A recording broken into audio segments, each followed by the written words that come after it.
Statesman Nation, we are joined today by Tucker Black, head women's wrestling coach here at William Penn, as he gets ready for his first season ever as Statesman head coach and starting this program, I guess I should say. So, Coach, before we get into talking about the entire team and all, 10 weights, all that, we're going to break it down how we got here, going back to January, going through COVID and having to recruit during that time, etc. And now, having the team on campus and everything. So let's go back to January and, talk about just the recruiting process and getting the ladies on campus. Yeah, so started January 6th. Actually, a couple days before that, I started recruiting down in Texas, made a trip down there. It was a whole lot of figuring it out. That first month was, look back and think, like, wow, I had no clue what I was doing then. Just trying to make a lot of contacts with people, trying to figure out, a little bit more about William Penn and what we're about so that I can, so that I could effectively communicate that. Right. Started to pick up some momentum just before COVID hit, probably late February. We had our first signee, had two right after that in early March, and then had brought a big group of girls on campus to visit. COVID hits that same week. Everything falls apart, but continued to communicate and find new ways to reach people. Right. During that quarantine period, whatever you want to call it, when everybody else was shut down. Right. So by I think by the beginning of May, we had 10 girls. No, we had 11 girls signed to our squad. One of them ended up pulling out, but that was really good. Then over the summer, just continued to talk to the girls, get them ready for classes. And then had to start recruiting for the next year, of course. Exactly. But they came to campus in early August or late August. Well, some of them were early August. My bad. And then since then, we've been training off and on. Up till October 1st, we couldn't have practices. So the girls were getting practices in on their own, whether it's open rooms or running. Right. And then October 1st, we had to hit the ground running, and it was very rough at first because not only were we dealing with, trying to get the team, on the same page, moving forward in the same direction. We were dealing with some injuries, some sickness. You could even say some, trying to get the culture of the team on the same page. And that was rough. The first 3 weeks was really rough. There was a couple days where we had hardly anybody in there that was able to wrestle. Very disheartening at times. But, over the last couple of weeks, we've really picked up. Last week was a wonderful week of training, leading up to our tournament simulation last Saturday. This week now we're focusing, balancing, preparing for a tournament, but also that continued growth that we expect. And we're having fun, and so far, so good. Yeah. I mean, it's the first year, so the expectation is a little lower. I know you've got high expectations. Like, let's go first year, maybe not win a national title or anything, but we're gonna be as successful as we possibly can, and push everybody to reach those same goals. So, all right, let's break down the roster here. I am a little foggy on weights, very foggy on weights. It's gonna take me a little bit to grasp that, but let's start at the lowest and go on up. Okay, so at 101, which is our lightest weight, we have two wrestlers there right now. Angelita Altamirano from Las Cruces, New Mexico, and Shalimar Rodriguez from Keller, Texas, originally from Puerto Rico. This is, a weight where obviously it's our best depth, but two of our workhorses on the team. These girls, it's so fun to watch them wrestle each day because they push each other, really almost complement each other in the way they wrestle. Shalimar is very technical, has, a whole lot of explosiveness, whereas Angelita is just a workhorse. She just comes at you and comes at you and comes at you, and they continue to make each other better, and really, really excited, not just for this weight, but for the future of these two girls.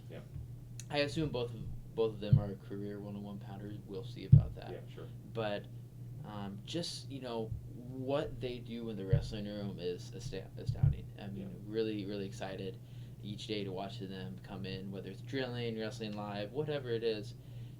Two great wrestlers. Yeah. But we don't have any set 109 pounders right now.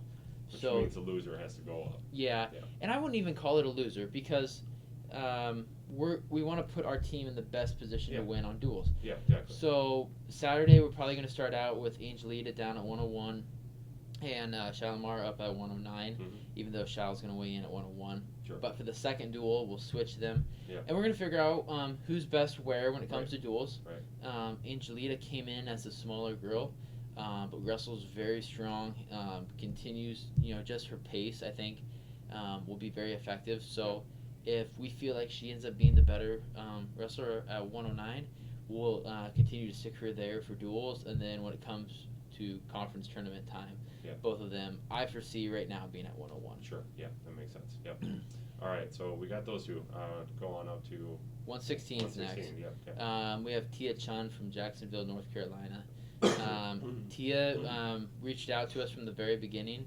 Ended up taking a little bit to reel her in the recruiting process, but so far she's got a great attitude each day. Is willing to ask questions and works hard to get better. Super technical, so I think the sky's the limit for her. Like, she really does have a whole lot of potential. I think we've got to unlock something in her to get her a little bit more aggressive. But I think she's somebody that we get her to stick around and work hard, and in 4 years she's going to be a very effective wrestler. Yeah, definitely.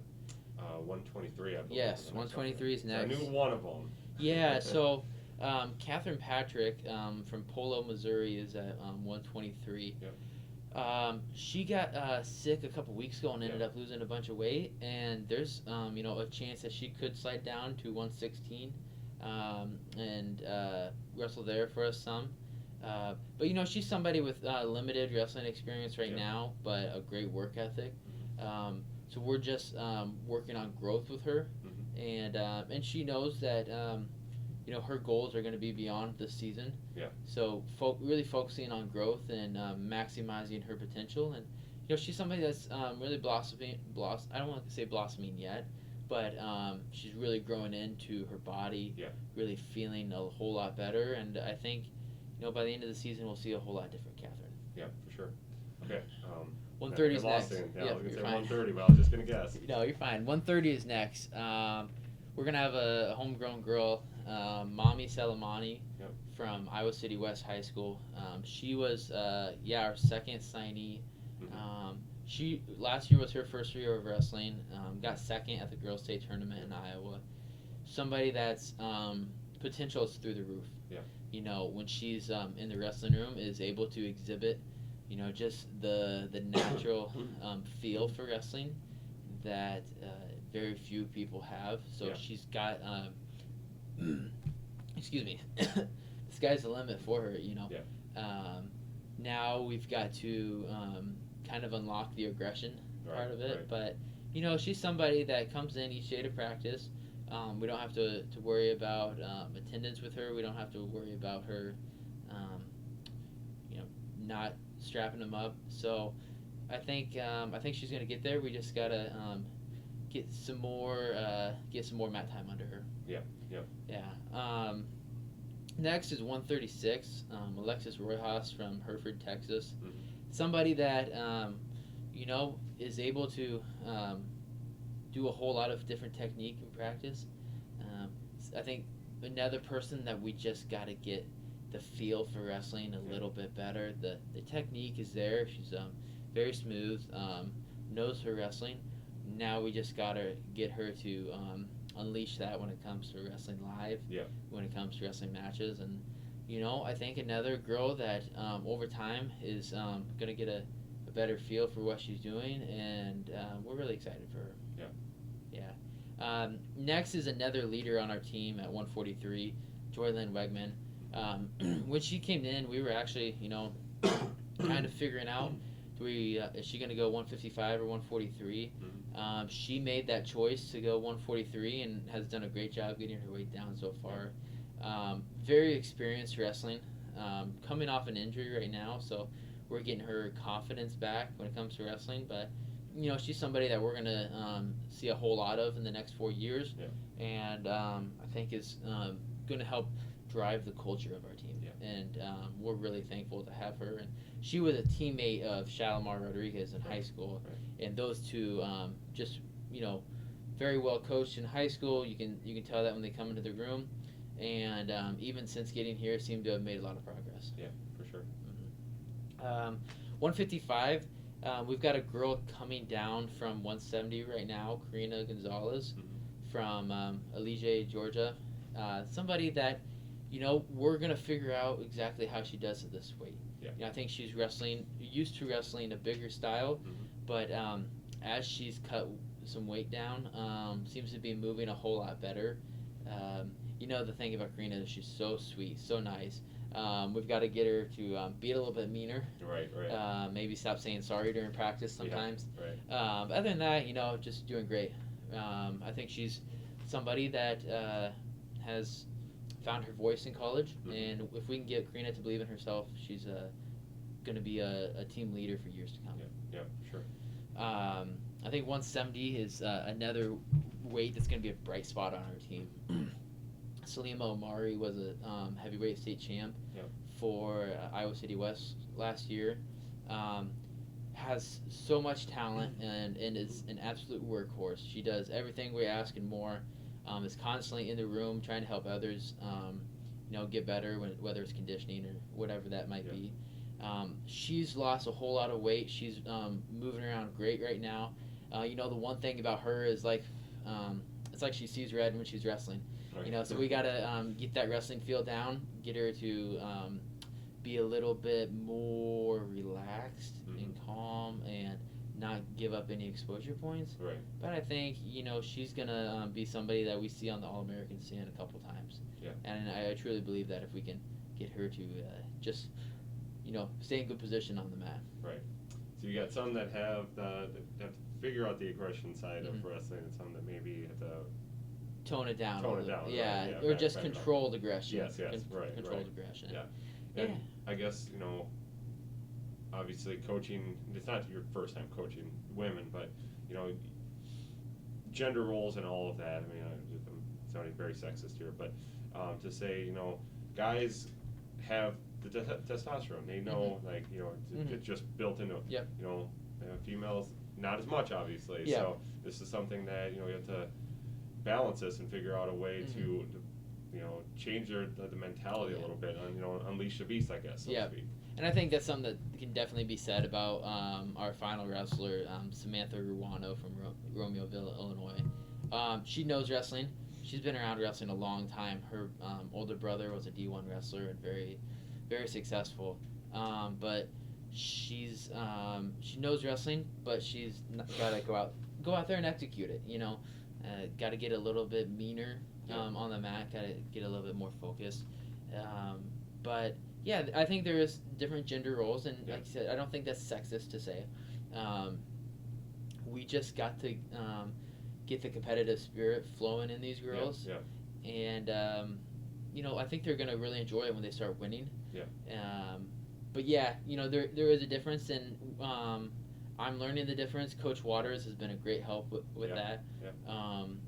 Just helping me pull off or redirect on how we're gonna get the girls, get the max out of the girls, to get the most out of them each day. And I think, like I said earlier, I think we've been very successful the last couple weeks doing that, and it's gonna start paying dividends. Sorry, I interrupted you there. I guess No, I was you're thinking fine. we were done. Ruano was at what weight? 191. 191. Yeah, that's the last weight. Okay. Some of these ladies, at least talk to Catherine as a work study, but the lack of experience in wrestling, first off, obviously is different than what you'd expect for a guy, just because women's wrestling continues to grow. It's very new, but also the situation of that the women wrestle freestyle versus folk style. Yeah. How has that progression? I mean, that's going to take a while. That's not just something here. We're just going to teach you freestyle this week, and you're ready to go. Yeah, it is going to take a while. We're seeing girls that really struggled with it at first. I think Angelita 101 was somebody that was very, she enjoyed folk style. She loved wrestling on the mat. That's where she felt good. And now we're having to redirect that to not only on the feet, but in parterre, which is basically on the mat for freestyle. She has to learn to continue to wrestle there. It's just a little bit different. And the biggest difference between freestyle and folk style is that our girls have to stay in good position, because if they're just rolling around on the mat, they're going to give up a whole lot of points. Always keeping their shoulders in good positions, keeping their hips facing towards the mat will prevent a lot of those. But lack of experience in wrestling in general is an issue. And then combine that with they're starting a whole different style of wrestling that they haven't done before. But so far we focused a lot on the freestyle portion of it. Not just wrestling on our feet, but the freestyle part. And I think the girls are going to be some of the most experienced girls on the mat when it comes to wrestling this year because of our focus. So really enjoying that. For sure. Let's talk about the schedule a little bit. COVID related, obviously. Tournaments not really such a hot idea during this, and bringing a ton of people into a gym. So it's primarily a dual season. But let's talk about some of the duels that you're keyed up on. Yeah. So one thing I've learned this year is that you schedule every duel with a pencil, not a pen. Exactly. But so first up this weekend at Waldorf, we have a triangular with Waldorf and Ottawa, Kansas. We're gonna see where we fit into this. I don't know what their squads are gonna look like, but this is gonna be a really good season, or a really good way to jump off the season, or jumpstart the season, and we'll see where we're at. After that, we're gonna go to Indian Hills this coming Tuesday. Another team that's just launching their program. Coach Spree and I are both really excited to figure out where our girls are at. And we're going to be doing a home and home series with them, so they'll also be here on December 9th. And that'll be a really good opportunity to bring in, people from Southeast Iowa to watch women's wrestling. With Centerville only being a little over an hour away, I think. We're really excited that women's wrestling at the college level is here in Southeast Iowa, and gonna, do some big things for the state. For sure. After that, next weekend, the 14th, we go to Central Christian College in McPherson, Kansas. That is going to be a small tournament, so we're looking at like 4 or 5 teams between Indian Hills, Central Christian, us, Grandview, and maybe somewhere else. I don't know. That's all right. But actually a tournament, not just a dual tournament. It is a tournament, so we're looking at probably 5-man round robin brackets. This will be good for the girls to get used to, like 2-hour weigh-ins, get used to having to wrestle multiple matches during the day. And, we're going to figure out where we're at. This is going to be a very good measuring stick tournament. And, after that, we go to our fourth competition in a matter of like 10 days, 11 days, at Central Methodist in Fayette. That team launched last year, so we'll get to see 1 year of competition versus 0. And I think we're going to match up well. I don't doubt that Coach Delgado's done a good job with her team.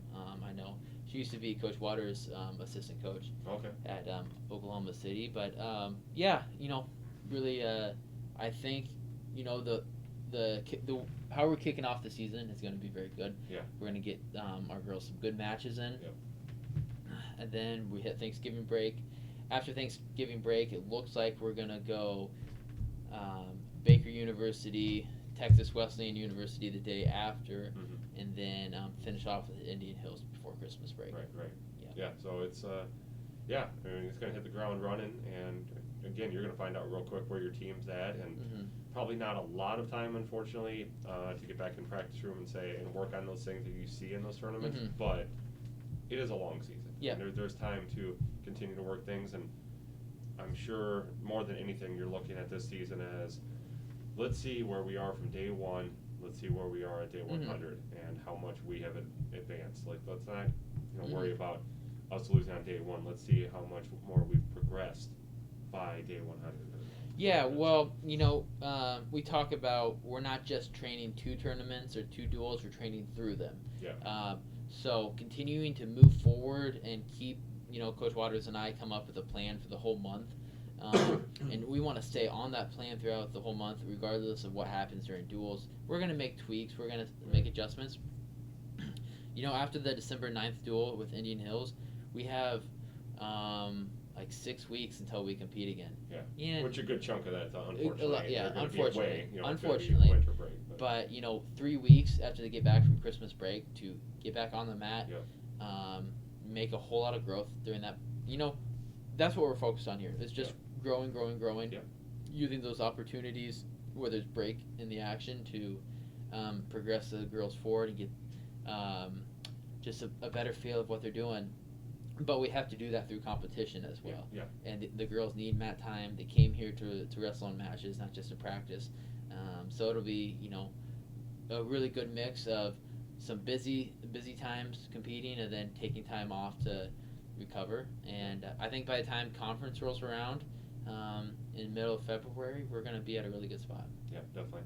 All right, let's talk about the keys to success. I mean, you probably already built preseason goals. I'm sure those goals are going to be reevaluated and adjusted, but let's talk about just where you want to see the team when it's all said and done by the end of this year.